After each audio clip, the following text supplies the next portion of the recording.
বন্ধুরা, সৃষ্টি সোনাকলাকে তোমাদের সকলকে স্বাগত জানিয়ে আবারও চলে এসেছি। বন্ধুরা, এই গরমের দিনে পটল কিন্তু বন্ধুরা আমরা আমাদের খাওয়াই যেতে পারে। তো বন্ধুরা, আজকে আমি বানাবো পটলের একটি দুর্দান্ত রেসিপি, সেটি হলো কি ছানা পটল। তো বন্ধুরা দেখো, আমি বাড়িতে ছানাটা বানিয়ে নিয়েছিলাম আর ফ্রিজে রাখার জন্য দেখো ছানাটা একটু শক্ত শক্ত ভাব এসে গেছে। দেখো বন্ধুরা, একদম হাত দিলেই যেন মনে হচ্ছে গুঁড়ো হয়ে যাচ্ছে, দেখো ভেঙে একদম টুকরো টুকরো হয়ে যাচ্ছে। আর পটলগুলো বন্ধুরা আমি কিন্তু একদম ছাল ছাড়িয়ে নিয়েছি, আর দুই দিকে কিন্তু বন্ধুরা একদম লম্বা লম্বা করে কেটে নিয়েছি, কিন্তু পটলটা বন্ধুরা আমি গোটা রেখে দিয়েছি। বন্ধুরা, কড়াই বসিয়ে দিয়েছি, কড়াইটা ওদিকে আমার গরম হয়ে গিয়েছে, কড়াইতে বন্ধুরা তেল দিয়ে দিলাম। বন্ধুরা, তেলটাকে আমি প্রথমে কড়াইয়ের গায়ে বন্ধুরা খুব ভালোভাবে মাখিয়ে নিচ্ছি, যাতে আমি খুব সুন্দরভাবে পটলটা বন্ধুরা ভালোভাবে ভেজে নিতে পারি। বন্ধুরা, এই গরমের দিনে ছানা যেরকম আমাদের শরীরটা ঠান্ডা করে, ঠিক তেমনই কিন্তু বন্ধুরা পটলটাও আমাদের শরীর ঠান্ডা করে। তো বন্ধুরা, এই গরমে আমরা পটল ছানার এই রেসিপিটি আমরা অবশ্যই বাড়িতে বানিয়ে খেতে পারি, এবং সেটি খুব সহজেই আর অল্প সময়ের মধ্যে। দেখো বন্ধুরা, আমি এখানে পটল দিয়ে দিয়েছি, আর একদম হালকা পরিমাণে বন্ধুরা লবণ দিয়ে দিলাম, আর দিয়ে দিলাম বন্ধুরা হালকা পরিমাণে হলুদ গুঁড়ো। হলুদ আর লবণটাকে বন্ধুরা আমি ভালোভাবে পটলের সঙ্গে মাখিয়ে দিচ্ছি। দেখো বন্ধুরা, পটলটা কালারটা দেখো বন্ধুরা কতটা সুন্দর এসে গেছে। এবার এই পটলকে বন্ধুরা আমি একদম লাল লাল করে ভেজে নেব, যাতে আমার পটলগুলো ভাজতে ভাজতেই পুরোপুরিভাবে বন্ধুরা সেদ্ধ হয়ে যায়।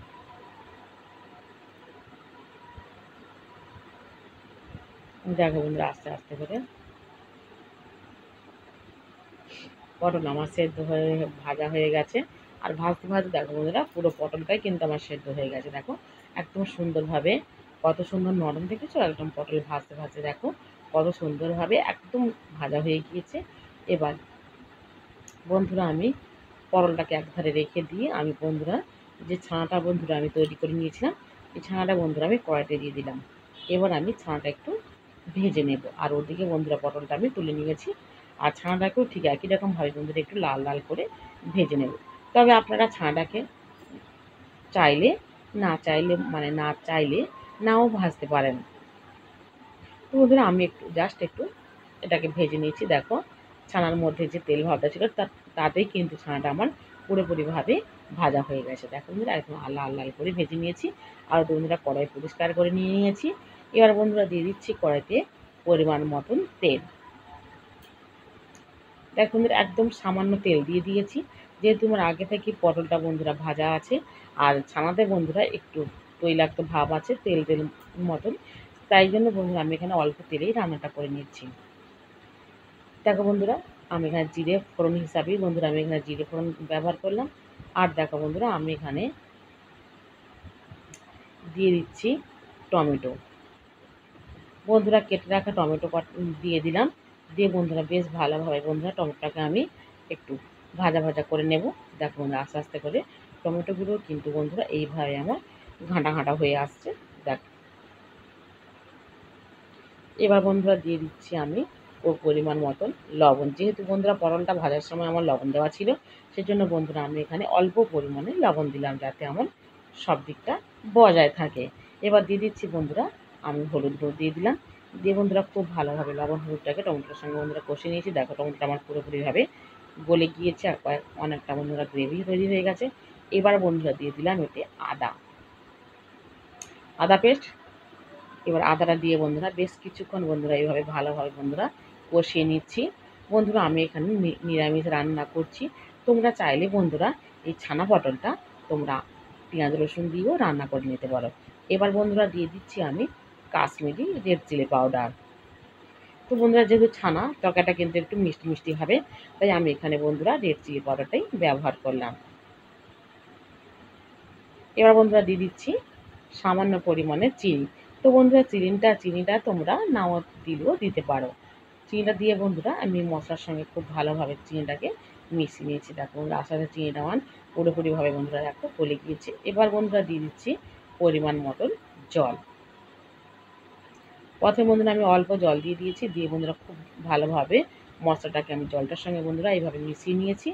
তারপরে আস্তে আস্তে করে আমি বাকি জলটুকু বন্ধুরা দিয়ে দিলাম।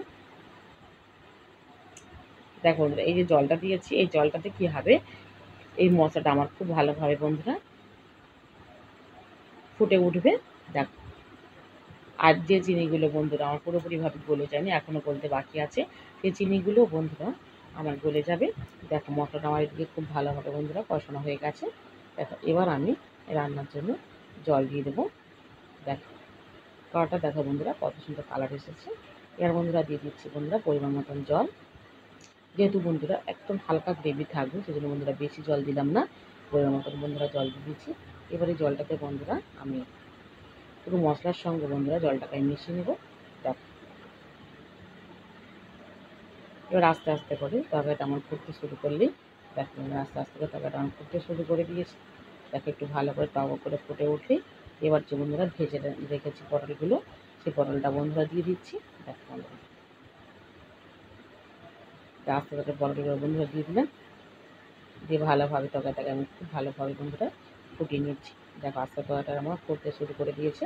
দেখো কত সুন্দর, দেখো খুব সহজেই বন্ধুরা অল্প সময়ে এই ছানা পটল কিন্তু বন্ধুরা আমরা রান্না করে বাড়িতেই গরমে পুড়িয়ে খেতে পারি।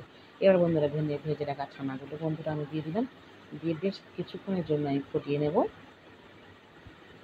দেখো বন্ধুরা আস্তে আস্তে করে আমার তরকারিটা কিন্তু বন্ধুরা পুরোপুরিভাবে হয়ে গেছে, কিন্তু বন্ধুরা এতটা আমি ঝোল রাখবো না, আর একটু বন্ধুরা শুকনো করে নেব। দেখো বন্ধুরা আস্তে আস্তে করে দেখো কত সুন্দর সেন্ট বের গেছে। এবার আমি পুরোপুরিভাবে বন্ধুরা আমার ছানা পটলটা রেডি হয়ে গেছে। দেখো কত সুন্দর কালার দেখেছে বন্ধুরা। দেখো দেখো বন্ধুরা কী সুন্দর দেখতে ভালো লাগছে। আমরা তো বন্ধুরা আজকে দুপুরে পরিবারের সবাই একত্রে বন্ধুরা এই ছানা পটলের রেসিপিটি আমরা খাবো গরম ভাতের সঙ্গে। তোমরা অবশ্যই আমাকে কমেন্ট করে জানিও আজকে আমার এই ছানা পটল রেসিপিটি তোমাদের কাছে কেমন লেগেছে। দেখো বন্ধুরা দেখেছো কত সুন্দর একটা সেন্ট বেরিয়েছে, আর যেহেতু ছানা দেওয়া ছিল তার সেন্টটাই বন্ধুরা অন্যরকম। দেখো বন্ধুরা কত সুন্দর কালার, কী সুন্দর খেতেও কিন্তু বন্ধুরা দুর্দান্ত খেতে লাগবে। দেখো বন্ধুরা ছানাটা কিন্তু পুরোপুরিভাবে আমি ছোটো ছোটো খণ্ড করে দিইনি, এখনও কিন্তু বন্ধুরা পুরোপুরিভাবে গুঁড়ো না করলেও দেখো পুরো দেখো কী সুন্দর দেখতে ভালো লাগছে না বলো, যেন মনে হচ্ছে ডিমের ঝুড়ি করে পটল রান্না হয়েছে। না বন্ধুরা এটা ডিম না, এটা হচ্ছে ছানা। তো বন্ধুরা তোমরা অবশ্যই আমায় কমেন্ট করে জানিও আজকে আমার এই ছানা পটল রেসিপিটি তোমাদের কাছে কেমন লেগেছে। ভালো লাগলে বন্ধুরা একটা লাইক ও কমেন্ট করে জানাবেন প্লিজ। দয়া করে বন্ধুরা এইভাবেই আমার পাশে থাকবেন। আর গরমের দিনে বন্ধুরা একটু হালকা তরকারি খেয়ে দেখুন, সত্যিই কিন্তু বন্ধুরা শরীর আমাদের খুবই ভালো থাকবে। আর এই গরমে আপনারা সবাই ভালো থাকবেন, সুস্থ থাকবেন। ধন্যবাদ।